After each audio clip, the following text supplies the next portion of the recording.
At first, it feels personal. A friendly question, a polite smile, and then nothing. No answer, no correction. Just a brief pause, followed by the British equivalent of disappearing into thin air. This is the moment many Americans begin to wonder whether they've done something wrong. And in a way, very gently, very quietly, they have. Not because the question was rude, not because it was offensive, but because it broke an unspoken rule that Britain takes very seriously. In Britain, how you ask matters almost as much as what you ask, sometimes more. Welcome back to my channel. If you're new here, please subscribe, like my video, and turn on notifications so you don't miss our next update. The misunderstanding usually starts with good intentions. Americans are famously open, curious, and comfortable starting conversations with strangers. Asking questions is friendly, efficient, practical. In the US, it shows engagement. In Britain, it can do the exact opposite, because British conversation runs on a different operating system. Take the classic scenario. An American approaches a Brit and asks, "So, what do you guys do for fun here?" It sounds harmless, even friendly. But to British ears, it lands with a quiet thud. Not because it's insulting, but because it suggests something else entirely. That Briton might not have any fun. Brits won't correct this directly. They rarely do. Instead, they'll offer a non-answer, a shrug, a vague sound of acknowledgement, and then, slowly, remove themselves from the interaction. From the American perspective, this feels confusing. From the British perspective, it's conflict avoidance in its purest form. This is the first key to understanding why Americans sometimes get ignored. Brits don't confront, they retreat. Another common moment arrives with geography. So, is London basically the whole UK? Or how long does it take to drive from London to Scotland? Like an hour. These questions are not malicious. They're based on scale, on maps, on comparison. But in Britain, these questions signal something dangerous. A lack of preparation. Brits value subtle competence, not expertise, just awareness. The idea that you've made a small effort before speaking.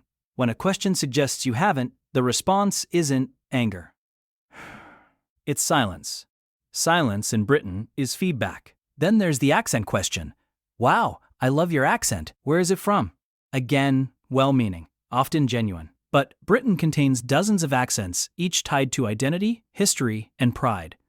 Asking this is fine, unless it's followed by, "So is that like British? This is where things begin to unravel.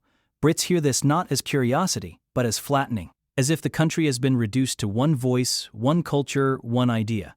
Rather than explaining the difference between regional accents, something they could do very passionately, many will choose the easier route. They will stop engaging. To Americans, this feels cold. To Brits, it's polite restraint, because explaining would mean correcting. Correcting would mean discomfort. And discomfort is to be avoided at almost any cost. Then there are the questions that sound logical but feel socially loud. Why do you drive on the wrong side of the road? Why don't you guys have air conditioning everywhere? Why is your food like this? These are not questions in Britain, they are statements in disguise. Brits hear them as invitations to defend something they didn't ask to justify. And rather than pushing back, they'll simply opt out. They'll change the subject, look away, pretend they didn't hear. This isn't passive aggression, it's passive survival. British humor plays a role here too. It thrives on understatement, irony, and implication. Americans tend to communicate more directly. When those styles collide, questions that feel neutral to Americans can feel blunt to Brits. And bluntness, in Britain, is risky. Even the phrase, "Why do you?" can trigger a silent alarm. It sounds like an interrogation. Brits prefer "I've noticed" or "Is there a reason?" Softening language is a form of social currency here. Fail to soften it and the conversation may simply expire. There's also the issue of obviousness. Asking a Brit why it rains so much, why tea is popular, or why pubs are everywhere is like asking someone why the sky exists. It's not offensive, it's just unnecessary. Brits don't mind explaining complex things, they mind explaining things they assume everyone already knows.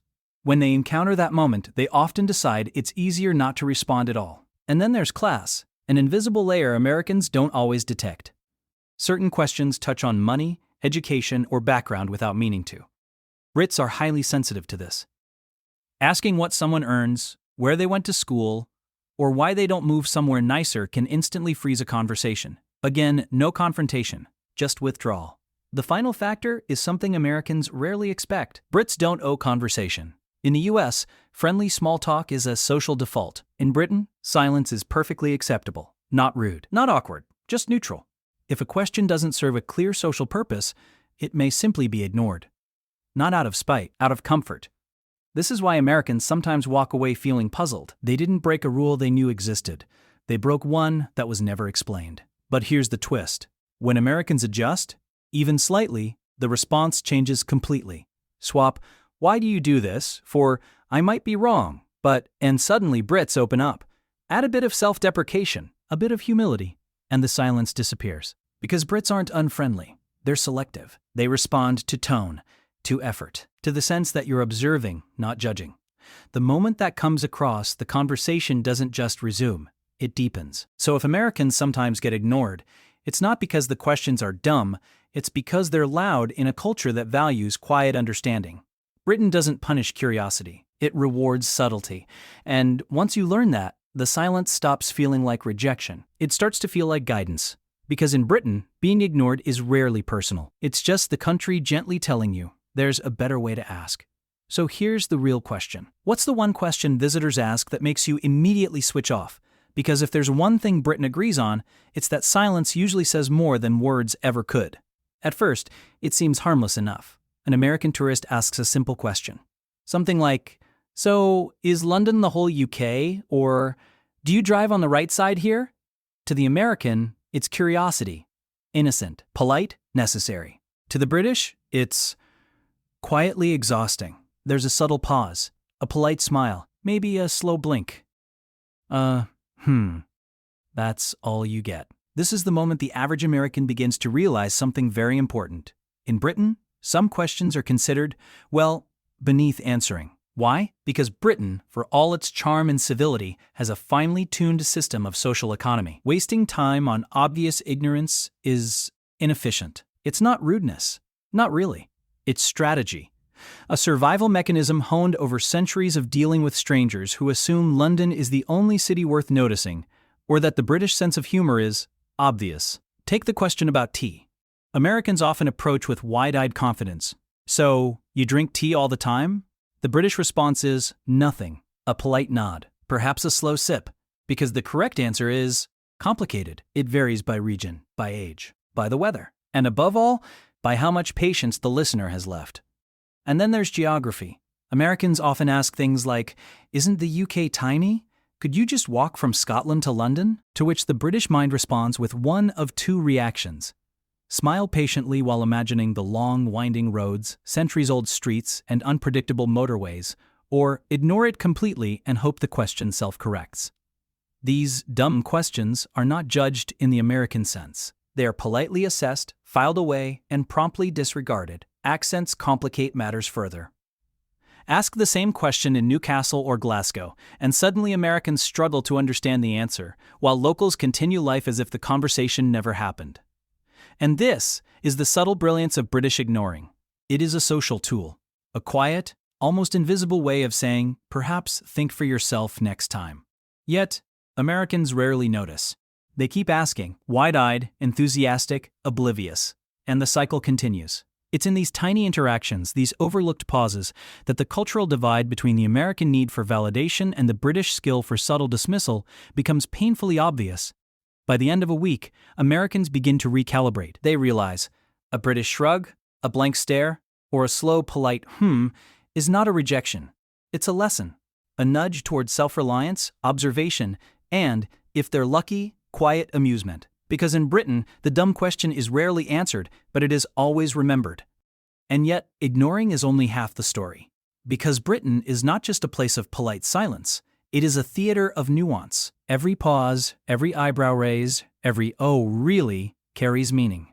Americans quickly learn that tone matters more than words. Take the classic example, asking a Brit if it ever snows in winter. In some countries, that's a conversation starter. In Britain, it's a trap.